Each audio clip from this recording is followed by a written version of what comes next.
নমস্কার সবাইকে, সম্পাস blog and শর্টসে আবারও সবাইকে স্বাগত জানিয়ে আজকের ভিডিও শুরু করছি।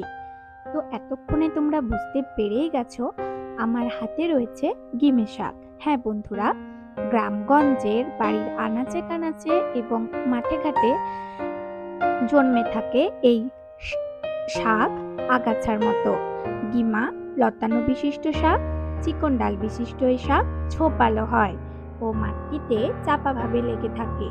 ছোট ছোট সবুজ পাতা হয়, এদের ফুল সাদা রঙের হয়। এটি অজীর্ণ, জন্ডিস, জ্বর, পিত্ত, কফে উপকারী। এটা বলে মুখের অরুচি চলে যায়। বর্তমানে অনেক আধুনিক চিকিৎসা পদ্ধতি আবিষ্কার হলেও অতীতে স্থানীয় লোকজন তাদের সুস্থ সুরক্ষায় ভেষজ সম্পন্ন গিমা শাক ব্যবহার করত। কোষ্ঠকাঠিন্য, পাকস্থলী ও অন্ত্রের সমস্যাতে সাহায্য করে। ভিটামিন সির অভাবজনিত স্কিন ডিজিজও উপকার করতে সাহায্য করে। তো বন্ধুরা, এই শাকটা আমি আমার বাড়ির পেছন থেকেই তুলে নিয়ে এসেছিলাম এবং সেইটা তোমাদের সাথে শেয়ার করা হয়নি। তো আজকে আমি এই শাকের বড়া কিভাবে তৈরি করে সেইটাই তোমাদের সাথে শেয়ার করছি। তো গিমে শাক অনেকে অনেকভাবে খেয়ে থাকো। তো এই যে দেখো, আমি এইভাবে টেনে টেনে এই শাকটাকে ছাড়িয়ে নিচ্ছি, কেননা আমি প্রথমেই বলেছি এই শাকে কিন্তু পাতাগুলো একদম ছোট ছোট হয়। তো দেখো আমার শাকটা আমি কিভাবে বেছে নিচ্ছি। এগুলো আলু দিয়ে পোস্ত তরকারি করে রান্না করে খাওয়া হয়। তো দেখো বন্ধুরা, এখানে আমি বাটিতে জল নিয়েছি আর এখানে আমি দিয়ে দিচ্ছি 1 কাপ পরিমাণে মটর ডাল। তো তোমরা চাইলে এখানে বেসনও ইউজ করতে পারো, কিন্তু ডাল বাটা দিয়ে বড়া খেলে বড়ার স্বাদ কিন্তু দুর্দান্ত হয়। এবং আমি এর সাথে মিশিয়ে নিচ্ছি অল্প পরিমাণে আতপ চাল।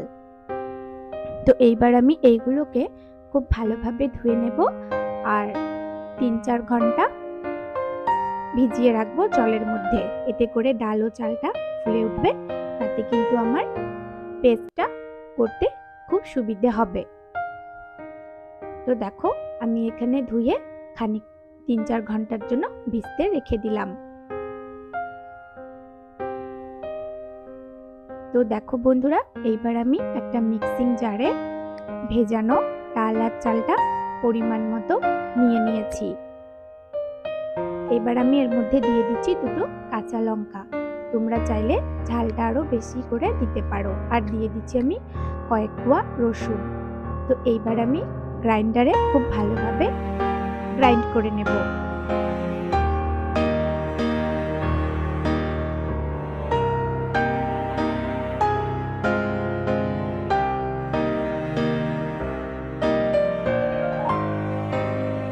তো দেখো বন্ধুরা, আমার পেস্টটা হয়ে গেছে। এবার আমি একটা বাটির মধ্যে ঢেলে নিচ্ছি। তো বন্ধুরা বলে রাখি, পেস্টটা কিন্তু খুব মিহি করে বাটবে না, একটু দানা দানা রাখবে, তাতে করে বড়ার টেস্টটা ভালো পাবে। এবার আমি দিয়ে দিচ্ছি কুচিয়ে রাখা পেঁয়াজ। এবার আমি দিয়ে দিচ্ছি কালো জিরে, দিয়ে দিচ্ছি লবণ আর হলুদ। এইবার গিমে শাকগুলো ধুয়ে আমি জল ছড়িয়ে রেখেছিলাম। এবার আমি গিমে পাতাগুলো এইখানে দিয়ে দিব।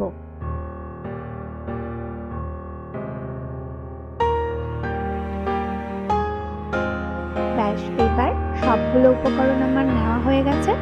এইবার হাত দিয়ে চটকে চটকে খুব ভালোভাবে সবগুলো উপকরণকে মাখিয়ে নেব এবং পাতাটাও কিন্তু একদম সফট হয়ে যাবে মিশ্রণের সাথে। তো দেখো বন্ধুরা, আমার মিশ্রণটা কিন্তু রেডি হয়ে গেছে। আর দেখো, বলেছিলাম না যে সবগুলোই খুব সুন্দরভাবে সফট হয়ে যাবে। তো চলো, এবার আমি গ্যাসের মধ্যে কড়াইটা গরম করে নিয়েছি। এইবার আমি এখানে দিয়ে দিচ্ছি সাদা তেল। তো হ্যাঁ বন্ধুরা, আমি এখানে সাদা তেল ইউজ করেছি, কেননা ভাজাভুজি খাওয়ার জন্য কিন্তু সাদা তেলটাই বেস্ট।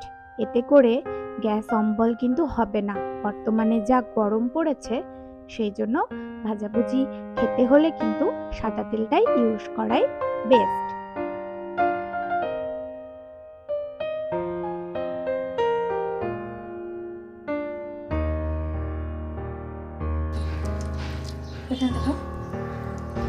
আমার কড়াইটা গরম হয়ে গেছে। এইবার আমি বড়াগুলোকে হাতের সাহায্যে একটা সুন্দর করে রাউন্ড শেপ দিয়ে তেলের মধ্যে ছেড়ে দিচ্ছি। তো এইভাবে আমি প্রত্যেকটা বড়াকেই তেলের মধ্যে ছেড়ে দেব।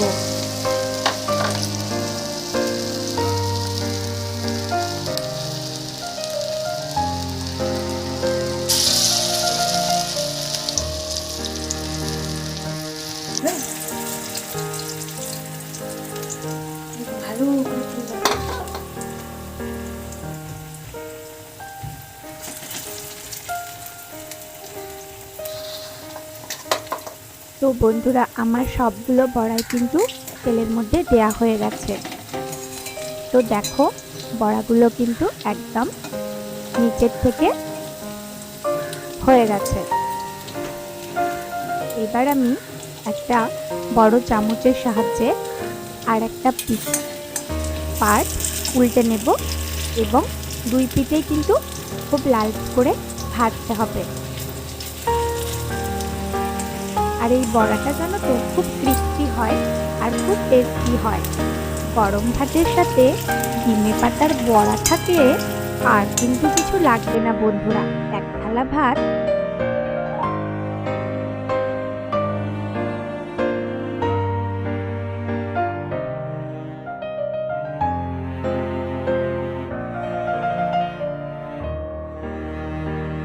তেতো হলেও এই বড়ার স্বাদ কিন্তু অসাধারণ হয়।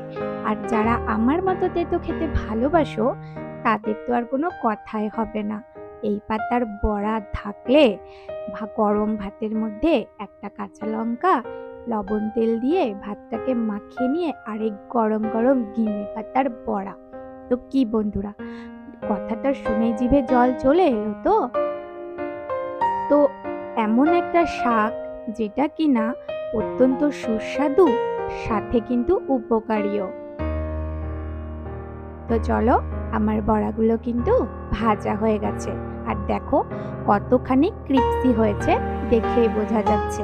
তো কারা কারা এই তেতো বড়া খেতে পছন্দ করো অবশ্যই আমাকে কমেন্ট করে জানাবে।